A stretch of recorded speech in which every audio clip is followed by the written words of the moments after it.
And our correspondent in Kabul, France Marty, joins us now.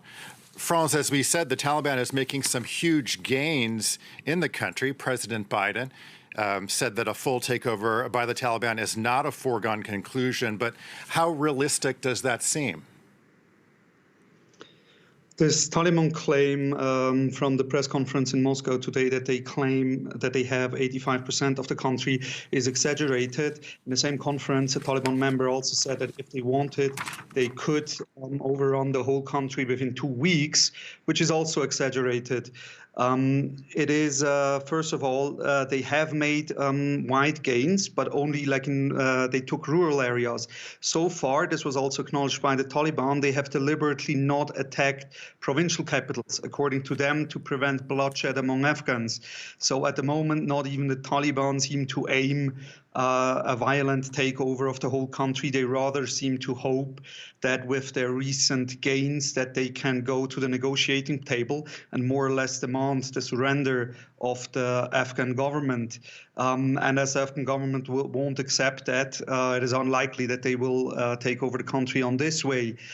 So then they would technically have to try it like militarily, but there it's also highly doubtful that they could do that. They could, as they have shown, they can take over large swaths of territory. They could certainly also take over a few provinces if they wanted, but at some point their forces would probably be overstretched, or as has been shown 2 days ago in Calais now, the provincial capital of the northwestern province Badghis, that they would face like stauncher resistance. So far, they haven't faced much resistance. They took over like districts because government forces abandoned them for various reasons. Once they would want to take the last parts of Afghanistan, they would face resistance. So Biden's assessment was, in my opinion, correct. Well, we've heard that many Afghans are in fear now that the U.S. has almost entirely withdrawn its forces. Are people there looking to leave the country? What's the atmosphere like there?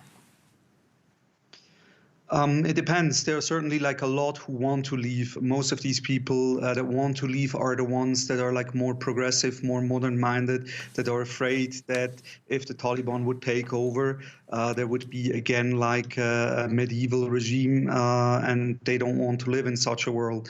On the other hand, in the countryside, I've spoken to people in districts that were overrun by the Taliban by telephone, and some of them are also happy because they say now the Taliban are here and there's no fighting anymore, and this is better for us. So this Taliban advance, it really depends of who you ask. But for example, also in Kabul, it is not that normal life has come to a halt and everything is closed and people wouldn't go about their normal lives. Most of them have no other option than just to continue what they have been doing, whether they are farmers or shopkeepers.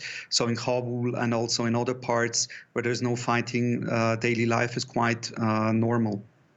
Okay, our correspondent in Kabul, France Marty, thanks so much for your report.